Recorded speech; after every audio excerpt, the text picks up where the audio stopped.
Subscribe करें और bell दबाएं ताकि कोई खबर रह न जाए।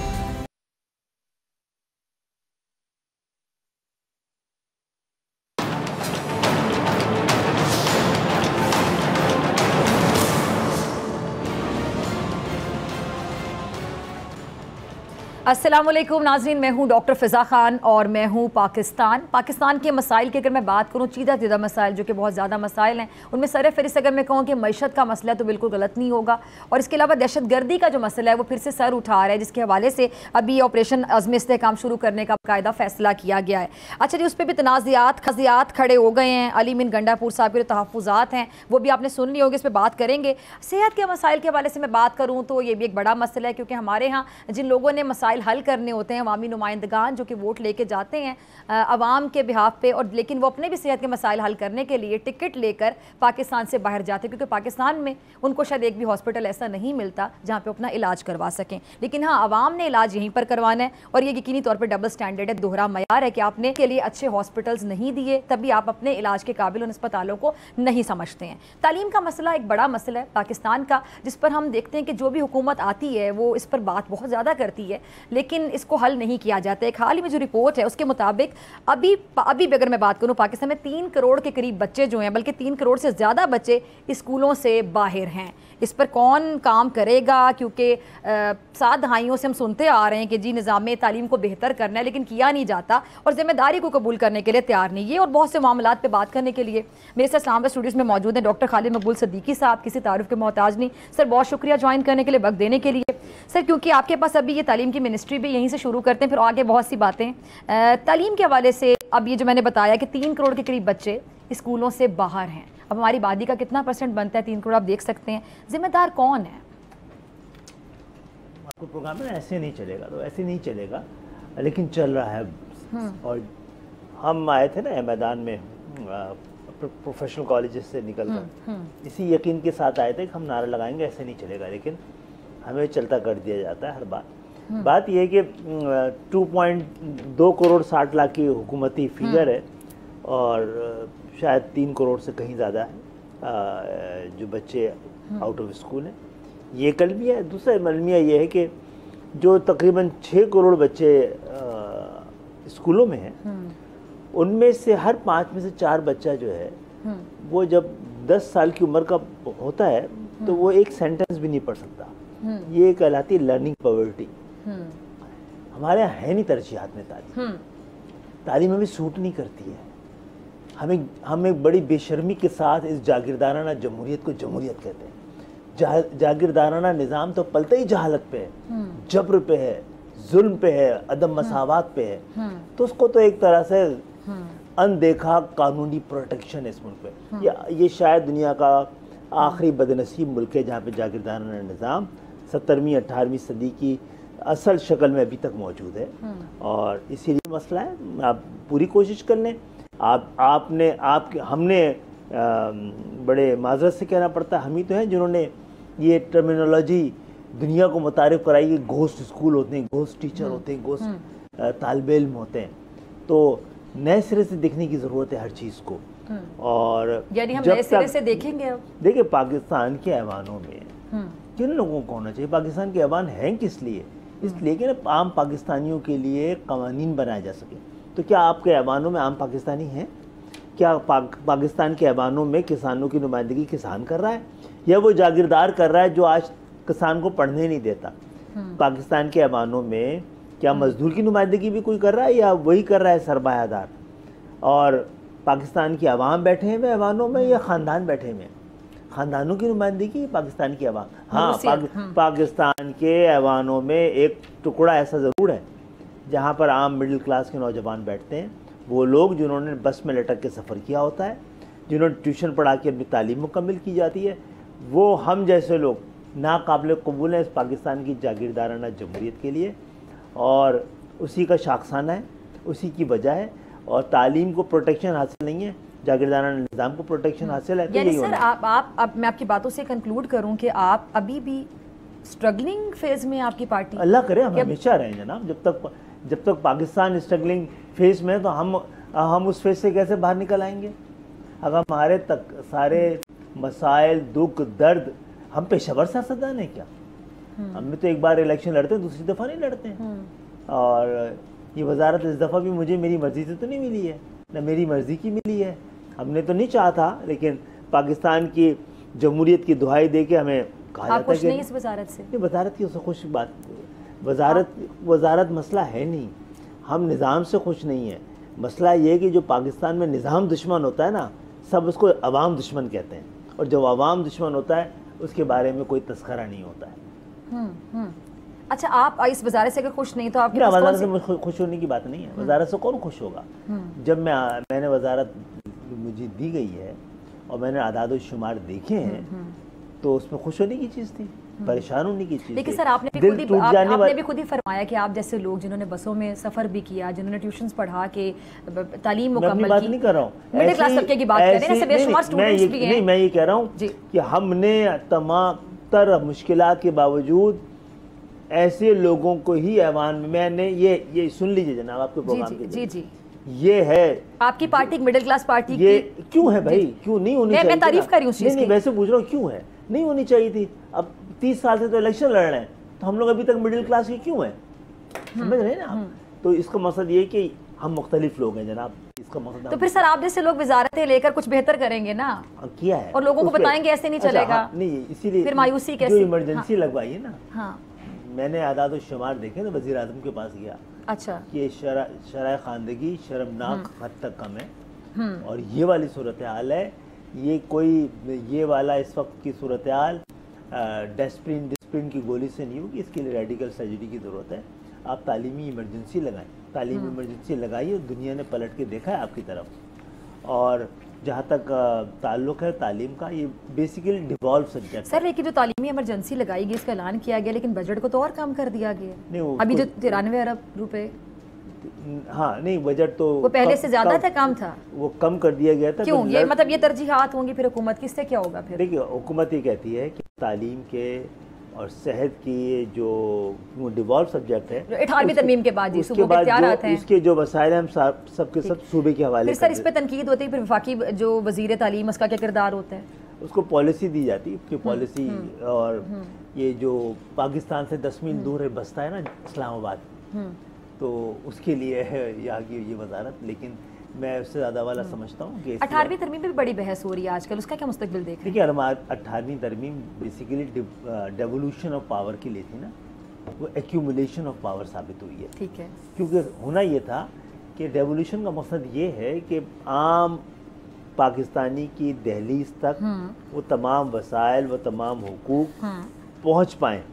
जनाब, आपने तो ये किया कि इसके बजाय कि थर्ड टियर ऑफ गवर्नमेंट जहाँ पे प्राइमरी स्कूल होने चाहिए थे, थर्ड ईयर ऑफ गवर्नमेंट जहाँ पे नाली, पानी की सप्लाई, पीने का पानी, ये सब जिनकी कचरा उठाने की जिम्मेदारी जिनकी होनी चाहिए थी, वो जो बच्चे कुछ से इख्तियारात थे थर्ड टियर ऑफ गवर्नमेंट में, उसको भी ये जो मजबूत सूबों ने अपने पास ले लिया है। तो 18वीं तरमीम फेल हो चुकी है।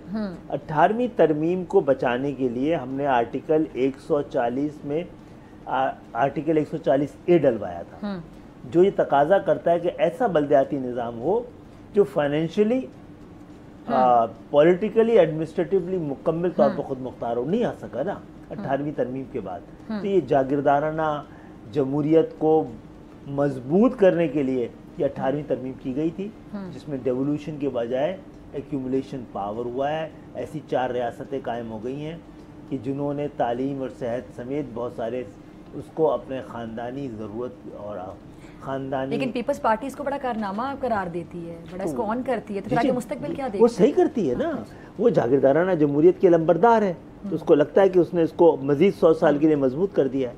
जनाब, नबियों का आने का सिलसिला बंद हो गया है। खुदा खुद उतर के नहीं आता, खुदा मैदान अमल में उतरने वालों के साथ उतरता है।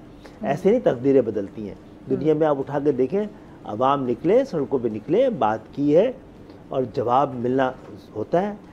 यही एक तरीका रह गया है, और इसके बगैर कोई चीज़ की बेहतरी के इम्कानात बड़े कम हैं। अच्छा, आपने बेहतरी की बात की, कराची की बेहतरी के हवाले से अक्सर आप लोगों पे भी तनकीद होती है, लेकिन आप लोग कहते हैं कि जी तो सूबाई हुकूमत पीपल्स पार्टी की थी, पीपल्स पार्टी जिम्मेदार है, लेकिन मेयर आपकी पार्टी से रहे हैं। मुझे अभी भी याद है वसीम अख्तर साहब अक्सर आते थे और बड़ी लाचारी बेबसी के साथ आके वो प्रेस कॉन्फ्रेंस करते थे, जिसको अवाम ने फारूक सत्तार भी हमारे मेयर थे और मुस्तफ़ा कमाल भी हमारे गवर्नर साहब की अगर हम बात करें सोरी साहब, लेकिन सर फिर इख्तियारात की बात आ जाती है ना कि इख्तियारात आपके पास नहीं है। आप मेरा सवाल समझ गए, आपने कह दिया ना तो मुझे जवाब देना है। ठीक है जी, प्लीज। कराची में जितना भी है ना आज जैसा भी है, उन्हीं अदवार में हुआ है, बना है, मिला है, जब MQM के पास मैंडेट के साथ वहाँ पर इख्तियार भी रहा है। अच्छा, इख्तियार को भी छोड़ दीजिए, ये 2008 का कराची तो पूरी दुनिया रिकग्नाइज कर रही थी ना, इमर्जिंग सिटीज में था, 20 में इमर्जिंग सिटी में, तो वो कराची कब खो गया?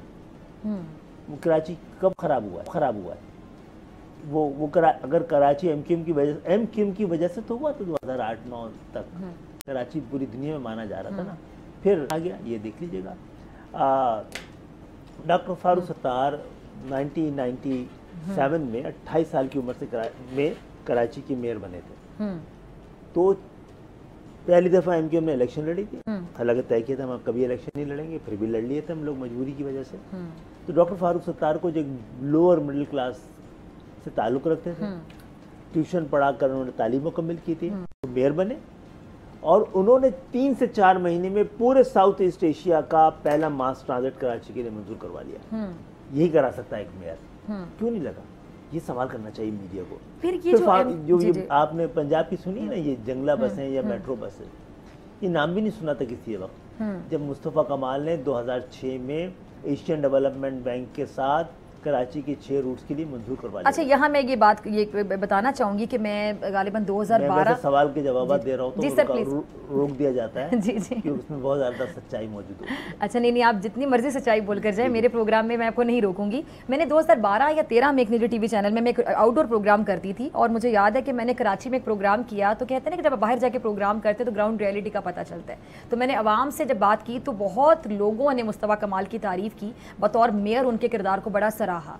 और ये मैंने एक ग्राउंड रियलिटी देखी, क्योंकि जब हम आउटडोर प्रोग्राम जरा करते हैं तो नाज़िम को शायद नहीं पता कि हम बहुत ज़्यादा बात करते हैं और वो रिकॉर्डिंग जो आपके सामने आती है वो 45 मिनट की होती है, लेकिन हम उसके लिए शायद 3-4 घंटे रिकॉर्डिंग करते रहते हैं। देखिए क्यों मुस्तफ़ा कमाल कर पाए, तो मौका मिला और उन्होंने उसका हक अदा किया, इसलिए दोबारा मौका ही नहीं मिला। हाँ, इसलिए नहीं मिला। इसलिए मुस्तफ़ा कमाल को मौके की मामला नहीं, उस निज़ाम को जिसके ज़रिए डिलीवर कराची के अलावा भी हो रहा था ना, बड़े बड़े लोग, बड़े बड़े ख़ानदान के लोग जो पेशेवर सियासतदान थे वो 3rd tier ऑफ गवर्नमेंट में चले गए, यानी कि वो जाके इलाकाई चेयरमैन बन गए, क्योंकि सारे इख्तियारात उन नाज़मीन को सुपुर्द कर दिए गए थे।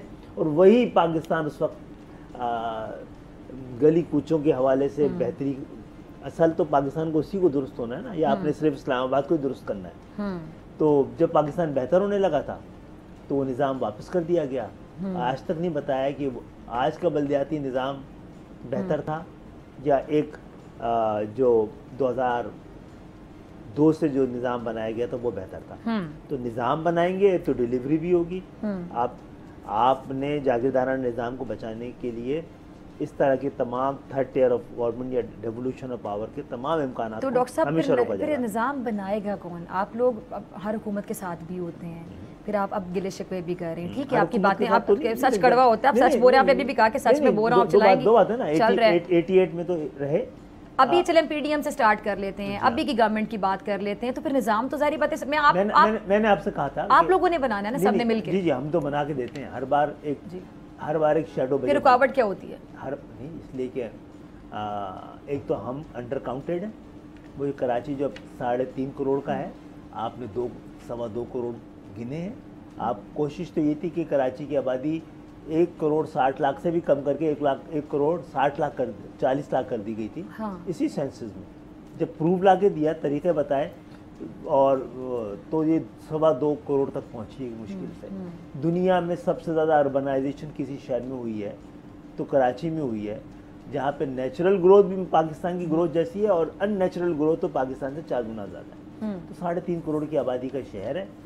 एक आपने आबादी 1 करोड़ अभी भी कम गिने हैं। फिर जितनी आबादी दिखाई गई है उसके मुकाबले में भी जो कराची की नुमाइंदगी है जिसे जेरीमेंडरिंग के ज़रिए, डीलिमिटेशन के ज़रिए वो और आदि कर दी गई है। फिर वोटर लिस्ट के ज़रिए मज़ीद, तो उन शहरों जहाँ से हम तब्दीली ला सकते हैं वहाँ की नुमाइंदगी ऐवान में 25% है। तो 25% जितना कर सकते हैं ना, उन्होंने करके दिखाया है, तब्दील भी करवाया है। अभी आपका चला गया था ना, HSC की ग्रांट भी 26 हो गई थी, हमने दोबारा वापस करवाई ना। 8 अरब थी मुझसे पहले वजारत तालीम की, हमने कराई ना 25-26 अरब तक। तो जो हमारे साइज का है ना, वो उतनी साइज का ही जवाब दे। नाज़रीन, डॉक्टर साहब मेरे साथ मौजूद हैं, आपसे मुलाकात होगी ब्रेक के बाद।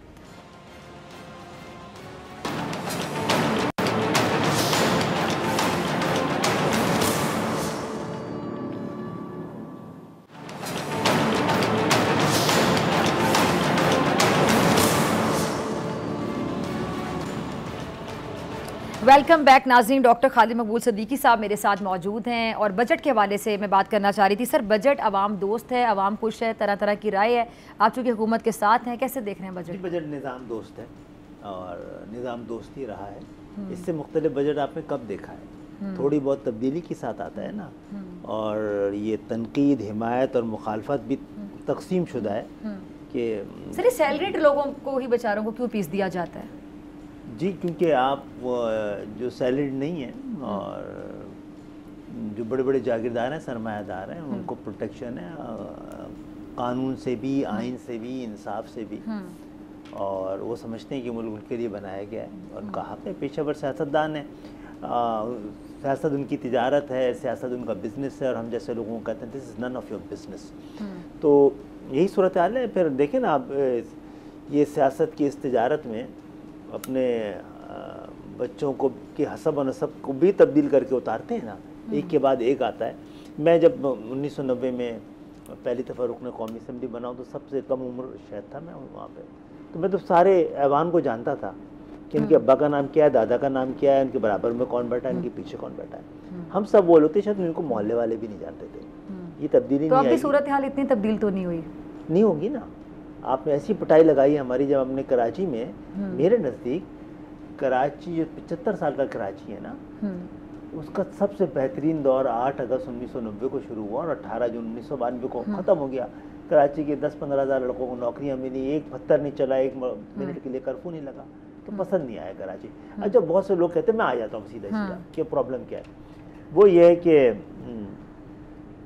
लोग कहते हैं भाई जब से MQM आई ना कराची पड़ा, उससे पहले तो उसमें दूध और शहद की नहरें बह रही थी, शेर और बकरी एक ही घाट में पानी पीते थे, तो भाई कम वक्त MQM वहाँ से आ गई। उनको तो कोई जानते ही नहीं था। MQM के सामने जब भाई जो ये सिंध के शहरी इलाके हैं, यहाँ पर हिजरत करके आए ना लोग, और इसलिए आए कि एक मुआहदे के तहत आए थे। यहाँ के लोग वहाँ चले गए, वहाँ के लोग यहाँ आ गए, क्योंकि सिंध के जो 26 म्यूनिसिपलिटीज़ थी ना, वो 21 हिंदू मेजॉरिटी थी, तो हिंदू वहाँ गया, हम उनकी शहरों पर आ गए। किसी ने हमारे लिए अपना घर खाली नहीं किया, किसी ने अंसार मदीना वाला सलूक का कोई दावा नहीं कर सकता। लेकिन बहरहाल मैं असल बात पे आता हूँ, तो वो जिन हालात की हम पैदावार है ना MQM, सब ने इसको उन हालात को MQM की पैदावार करार दे दिया है। ये तरतीब अगर तब्दील नहीं होगी, ये समझ में नहीं आएगी, तो MQM भी समझ में नहीं आएगी, और MQM समझ में नहीं आएगी तो पाकिस्तान का मसला भी समझ में नहीं आएगा, और उस मसला समझ में नहीं आएगा तो मसले का हल भी सामने नहीं आएगा। कहते हैं भाई आपके बाद तो हालात 65 में जिन्होंने लिखा था ना, रईस अमरोवी ने, खित्ता-ए लाहौर तेरे जानिसारों को सलाम, उन्होंने 1964 में लिखा था। हम में से कई लोग पैदा भी नहीं हुए थे MQM वाले, कि लिखने वालों ने कुछ शहरों को बाइसो इज़्ज़ोजा लिखा और कराची तेरे मुकद्दर में फ़कत यौम सिया लिखा। अभी ये जो दहशतगर्दी सर उठा रही है और ये ऑपरेशन जो अज़्म इस्तेकाम में शुरू करने का फ़ैसला किया गया है, वो अभी शुरू भी नहीं हुआ, अभी से तनाज़ात शुरू हो गए हैं। अली बिन गंडापुर साहब के तहफ़्फ़ुज़ात आपने सुने होंगे, उन्होंने तो यहाँ तक कह दिया कि जी एपिक्स कमेटी जो है उसमें इस ऑपरेशन को शुरू करने के हवाले से कोई बात ही नहीं हुई, फिर हुकूमती मौक़िफ़ जो है वो भी आ गया। अब आप तो हुकूमत का हिस्सा है। पाकिस्तान की इस वक्त जो मईशत है इस एक और किसी ऐसे अदवार की मुतकाज़ी हो सकती है या मुतहम्मिल हो सकती है जो कि मज़हब के नाम पे दहशतगर्दी से जुड़ा हुआ हो। हमने सारी वो तारीख़ देखी है पाकिस्तान के आज के हालात में, और इस मईशत में और लर्जा माशरत में बहुत बड़ा रोल उस मज़हब के नाम पर। हालांकि मज़हब हमारा जो कि अमन का दाई है, और उसके नाम पर जो कुछ किया गया है उसकी इजाज़त कैसे दी जा सकती है? आप फिर आपको पाकिस्तान का कानून किस पे अमल करना है ना? जब आपके फ़ौज के सामने एक फ़ौज खड़ी हो जाएगी तो फिर आपको तो पाकिस्तान के कानून के सामने उससे कोई चैलेंज करने वाले होंगे, तो फिर वो लोग जिनकी जिम्मेदारी सरहदों पे है ना, उनको आप मुल्क को बचाने के लिए मुल्क के अंदर भेजते हैं। आप देख लीजिए, उनको कराची में तो ऑपरेशंस में कोई इतराज़ नहीं होता, अपने इलाकों में। ये गंडापुर साहब इतराज़ क्यों कर रहे हैं, क्या कहना चाह रहे हैं, क्या वजह है? वजह यही कि गंडापुर साहब और उनकी जमात तो हमेशा तालिबानाइजेशन की हिमायत ही करती रही है, सपोर्ट ही करती रही है। एक तरफ वो चंद जगहों पे जाकर एक लिबरल और सेकुलर शक्ल दिखाते हैं, दूसरी तरफ जाकर तालिबानाइजेशन और सेकुलरिज्म का, तालिबानाइजेशन का और जदीदियत का, तालिबानाइजेशन का और तरक्की और जमहूरियत का कोई साथ तो नहीं है। तो उनको यही सूट करता है, उनको अपने लोगों से को तहफ़्फ़ुज़ देने के बजाय उनको उस खौफ से दो चार करना चाहते हैं। मुझे नहीं समझ में आता इसकी वजह क्या हो सकती है। अच्छा, ये जो लोड शेडिंग का मामला है, इस पर फिर हम देख रहे हैं कि कराची और सिंध को बाकायदा निशाना बनाए जाने का शोर मचा हुआ है, कैसे देख रहे हैं? क्या पूरे पाकिस्तान में तो वापडा है, किसी ने ये नहीं बताया कराची में कि इलेक्ट्रिक क्यों है। वापडा ने क्यों जिम्मेदारी नहीं ली हुई है? उसके लिए जो ये पाकिस्तान में डैम बने में उसका ताल्लुक कराची से क्यों नहीं है? उसकी बिजली उसको क्यों नहीं मिल सकती है? उसको अपने लिए क्यों पेट्रोल खरीदना पड़ता है अपनी बिजली पैदा करने के लिए? ये बहुत सारे सवाल उठाऊंगा तो और तलखी होगी। तो आपने तो कानून ही समझा भाई, क्या समझा भाई, किस तरह? मैं तो कह रहा हूँ सवाल तो सर बहुत है, जवाब किसने देने हैं, हल किसने निकालना है? हाँ, अवाम तो अवामी नुमाइंदों को देखती है ना जी। हम तो सवाल कर रहे हैं ना सर। अवामी नुमाइंदे भी अगर सवाल पूछे अवाम को जवाब हल तो हमने हमेशा दिया, आप लोग जैसे हमेशा दिया। देखिए अभी आपने कहा कि पाकिस्तान की मईशत माशी तौर पे पाकिस्तान में बहुत बड़ा बहरान है, मुझे नहीं नज़र आता। मुझे तो पाकिस्तान में कोई माशी बहरान नज़र नहीं आता। पाकिस्तान में नियतों का बहरान है। पाकिस्तान में नियतों का बहरान है। जब नियतों का बहरान जब तक हल नहीं होगा, जब तक अरबपति लोग टैक्स नहीं देंगे, तो ये मईशत इसी तरह। जब घोस्ट स्कूल होंगे, जब जागीरदाराना जमहूरियत होगी जनाब, तो बस फिर बेचारी अवाम जो फिर दुआओं पे दुआएं करे कि इनकी नियतें ठीक हो जाएं। नहीं, जाहिर बात है इन्हें ठीक करनी होगी ना नियतें अपनी सियासतदानों को। जी, तो सियासतदान रिप्लेस करें ना, अवाम खुद आए। देखें, अब बात कर लीजिए, मैंने 5 दफ़ा कौमी असम्बली में का इलेक्शन लड़ा है और मैंने 10 रुपये खर्च नहीं किए। अगर मुझे खर्च करने होते तो मैं इलेक्शन नहीं लड़ सकता था। ठीक है, यही वाहिद तरीका था एक ऐसे वक्त में जब पिछली दफ़ा माशाल्लाह तरक्की इतनी की पाकिस्तान की जमहूरियत ने कि उसकी जुम्मा बाज़ार में एक सेनेटर की कीमत 74 करोड़ तक पहुंच गई थी। और ये वो दौर था MQM अपने सबसे बड़े माशी बहरान से गुजर रही थी। उस मौके पे भी MQM ने दो सेनेटर चूज़ करने थे। उन्होंने एक डबल MA की हुई स्कूल टीचर को सेनेट के लिए मुंतखब किया और उनको हमें 2 टिकट देने पड़े, एक सेनेट का और एक जहाज़ का। जब तक आप इन लोगों को लेके ऐवान में नहीं आएंगे, पाकिस्तान की आवाम का दुख और दर्द रिफ्लेक्ट नहीं होगा। ये ऐवान पाकिस्तान की आवाम के लिए कानून साजी के लिए है, जागीरदाराना निज़ाम को बचाने के लिए नहीं है। और जो मजबूत माशरे होते हैं वहाँ पर कमज़ोर लोगों के तहफ़्फ़ुज़ के लिए कवानीन बनाए जाते हैं, और जो कमज़ोर माशरे होते हैं उनमें मजबूत लोगों के लिए, जाबिरों के लिए, हाकिमों के लिए कवानीन बनाए जाते हैं। आपका ये आइन, इसमें बड़ी एम्बिग्विटी है और ये एम्बिग्विटी इंटेंशनल है ताकि ताकतवर अपनी मर्जी की तशरीह कर सके। तो सर, अगर एक इतनी बड़ी जमात और इतनी बड़ी शख्सियत मेरे सामने बैठी हैं, मिनिस्ट्री भी आपके पास, और आप अगर इस तरह की बात करें कि अभी आप स्ट्रगलिंग फेज में, अभी तक आप एफर्ट कर रहे हैं, अभी तक आप भी कोशिश कर रहे हैं, तो एक आवाम इसलिए कर रहा हूँ ना सर देखें, एक आम शहरी जिसने आपको वोट दिया और एक मिनिस्टर जो कि बैठा हुआ है अवाम की नुमाइंदगी कर रहा है, अगर दोनों ही बेबस हों तो फिर बंदा उम्मीद किससे रखे?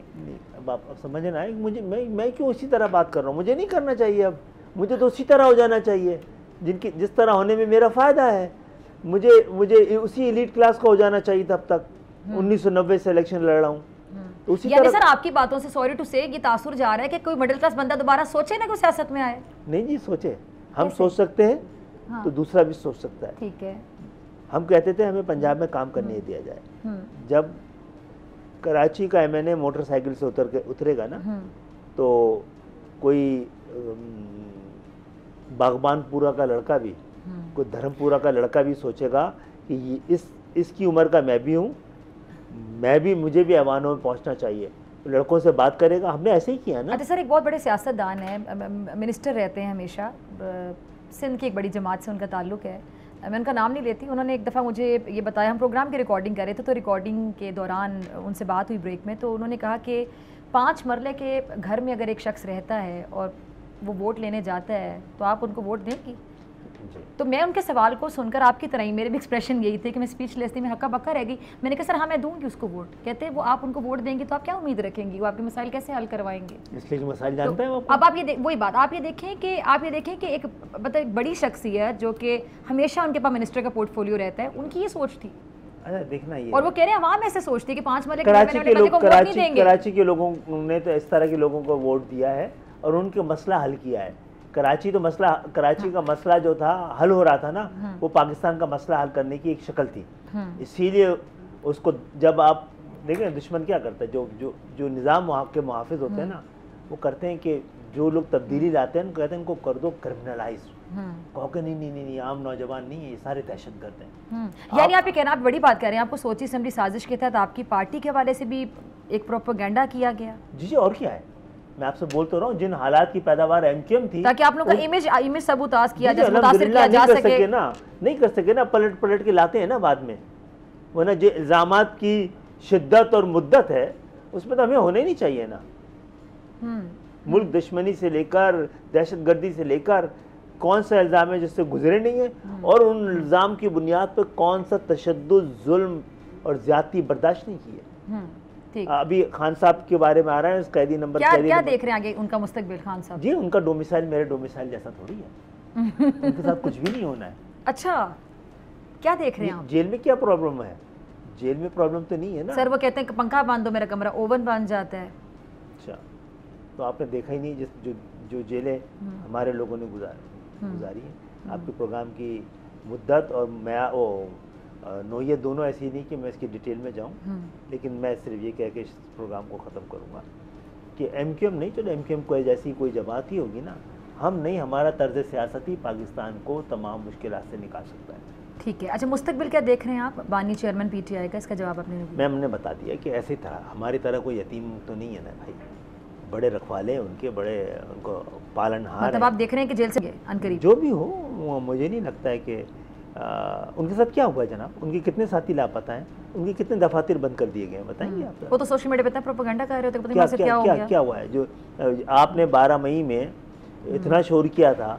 12 मई तो शर्मिंदा है 9 मई के सामने, तो 12 मई का तो शोर जितना था 9 मई का तो नहीं है। मीडिया हर साल उसकी याद में उसकी बरसी मनाता है। तो बहरहाल मैं इसमें डिटेल में नहीं जाऊँगा कि ये सारे नाम हैं, चेहरे हैं, मसला निज़ाम का है और तवज्जो निज़ाम पे होनी चाहिए। ठीक है जी डॉक्टर साहब, बहुत शुक्रिया, आप तशरीफ़ लाए, और नाज़रीन आपसे मुलाकात होगी ब्रेक के बाद।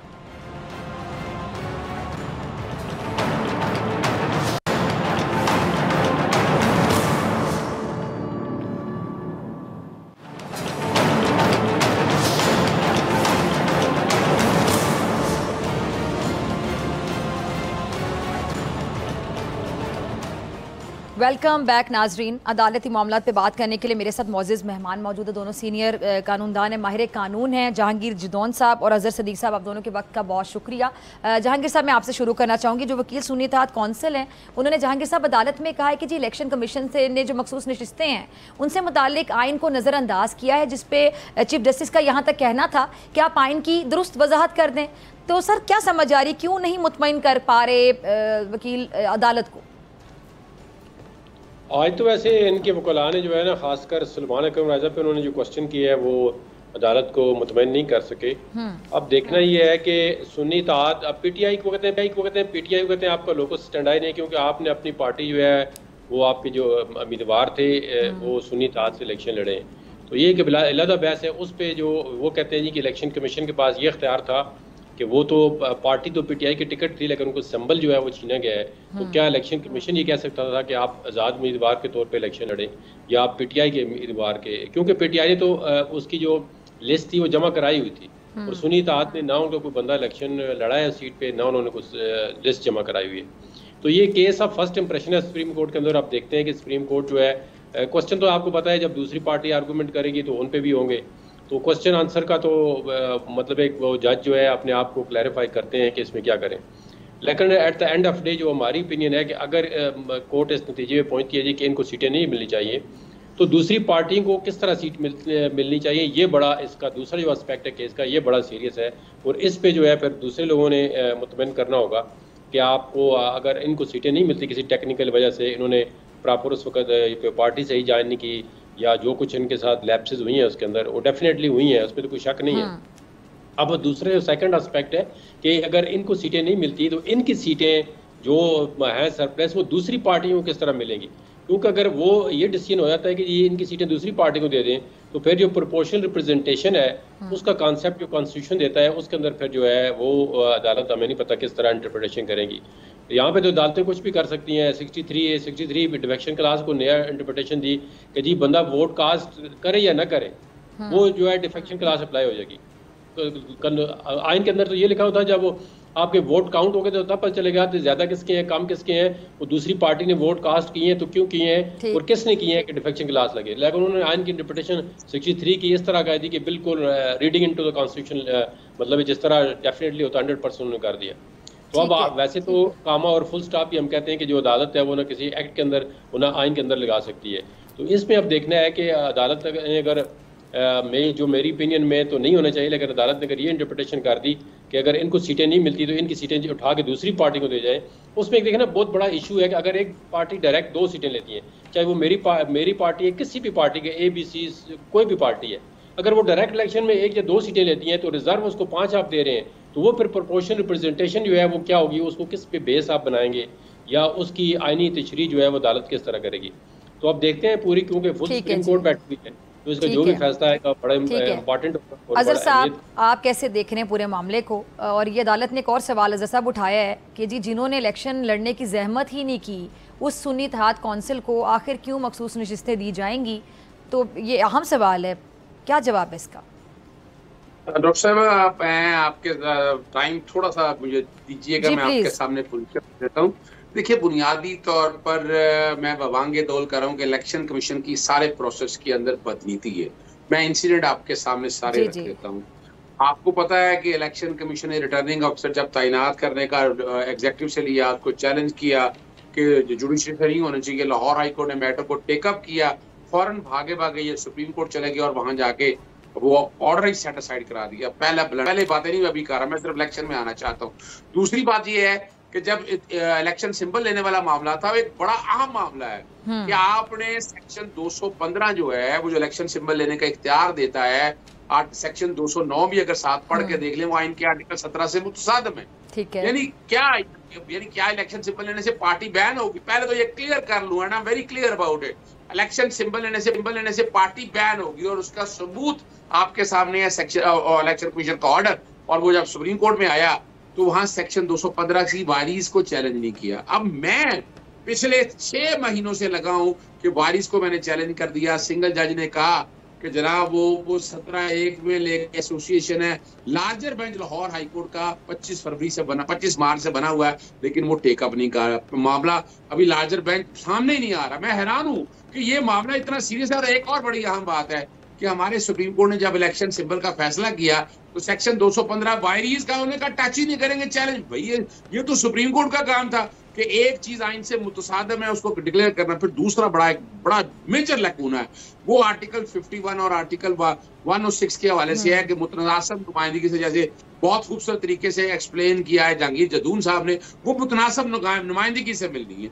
अब पाकिस्तान तहरीक इंसाफ को जब सिंबल ले लिया गया, सुप्रीम कोर्ट ने गालबन 12 जनवरी को जब फैसला दे दिया कि सिंबल नहीं है, तो 13 जनवरी को इलेक्शन कमीशन ने एक और ऑर्डर जारी किया बदनीति पर मबनी कि जो आप अगर आपने पार्टी नहीं ज्वाइन करनी है तो पहली पार्टी से इस्तीफा देना होगा। अब ये मामला गया था कि पाकिस्तान तहरीक इंसाफ नजरियाती से कहा इल्हा किया गया और कहा गया कि इनकी तरफ से नॉमिनेशन पे अपना ले लिया जाए, लेकिन जैसे ही फैसला आया तो वहां पर बिल्कुल जीरो कर दिया गया। अब क्या हुआ, अपना सलमान अकबर राजा ने चैलेंज किया इस सारे मामले को, फॉर्म 33 में नाम पाकिस्तान तहरीक इंसाफ के तौर पर इंक्लूड नहीं था।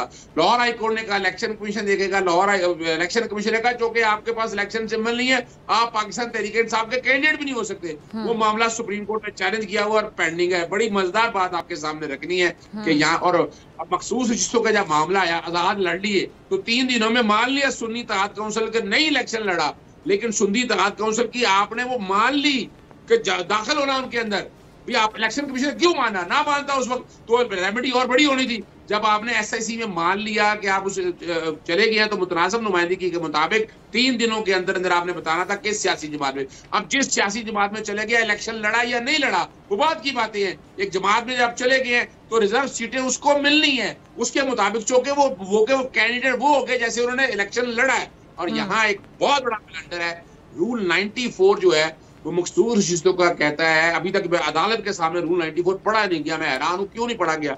वो कहता है कि एक्सप्लेनेशन में कि जिसकी रिजर्व सीटें नहीं हो जिसका इलेक्शन सिंबल नहीं होगा उसको रिजर्व सीटें नहीं मिलेंगी। अब ये जो कहना आप पाकिस्तान तहरीक इंसाफ या सुन्नी भी, आपने पाकिस्तान तहरीक इंसाफ को तो जीरो कर दिया और सुन्नी इत्तेहाद काउंसिल में पाकिस्तान तहरीक इंसाफ के सारे कैंडिडेट चले गए। तो मैं आज भी समझता हूं कि सुप्रीम कोर्ट को सेक्शन 215 रूल 94 को देखना चाहिए और मुतनासिब नुमाइंदगी के प्रिंसिपल को सामने रखते, वरना तो जमहूरियत की नफी हो जाएगी कि एक बंदा सीट एक जीता हुआ है, मुतनासिब नुमाइंदगी के 7 सीटें ले जाएगा। ये किस कानून के तहत, और जिसको सबसे ज्यादा वोट पड़े हैं, चाहे वो आजाद है लेकिन वो सियासी जमात में ज्वाइन कर लिया, तो ये सीटें सुन्नी इत्तेहाद काउंसिल का अगर पाकिस्तान तहरीक इंसाफ की तरफ जाते हैं, वो ज्यादतियां अपनी जगह पर मौजूद है। पाकिस्तान तहरीक इंसाफ उसके बावजूद इलेक्शन में वो अपना, आप कह दें कि वो अब जेएस के सामान के साथ इलेक्शन लड़ी, लेकिन सुन्नी इत्तेहाद काउंसिल को आईनी तौर के ऊपर सीटें मिलनी, और इलेक्शन कमीशन का किरदार आपके सामने मौजूद है कि वो जिस तरह से जवाब दाखिल किया। उन्होंने कहा जनाब सुन्नी इत्तेहाद काउंसिल है, ये ऑर्डर मैंने लिखा कि उन्होंने अपनी मेंबरशिप जो रखी है आपने अकलियतों के लिए नहीं खोली हुई, भैया आपने फिर उनकी मेंबरशिप कैंसिल करनी चाहिए थी। आज आपको क्यों ख्याल आता है? इलेक्शन कमीशन मेरी नजर के अंदर एक पार्टी के तौर पर, एक सियासी जमात के तौर पर सामने आ रहा है। तो मिसालें आपके पास मौजूद है, तारीख में देख लें, सबसे पहले प्रोविडेंट फंडिंग का, फिर इमरान खिलाफ तोशाखाना केस का, दस्तका से मामला ये शुरू हुआ और ये मामला अब तक जल नहीं रहा। तौहीन इलेक्शन कमीशन के हवाले से सबसे ज्यादा जो कार्रवाई है वो पाकिस्तान तहरीक इंसाफ के खिलाफ शुरू हुई है।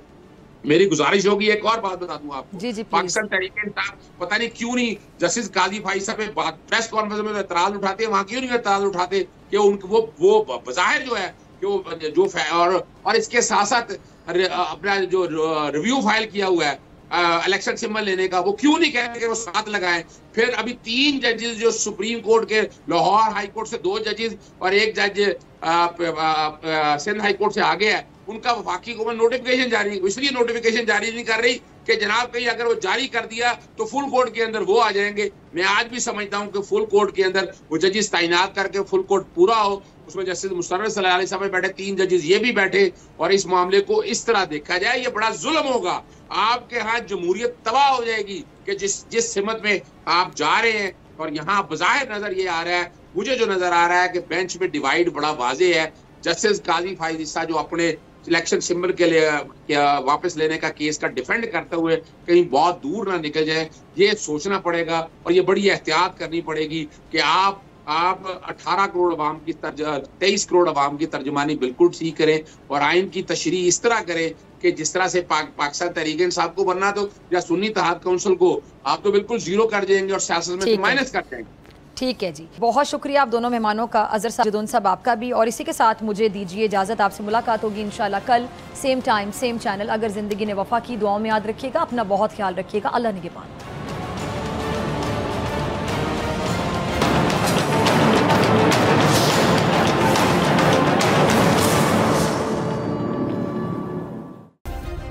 सब्सक्राइब करें और बेल दबाएं ताकि कोई खबर रह न जाए।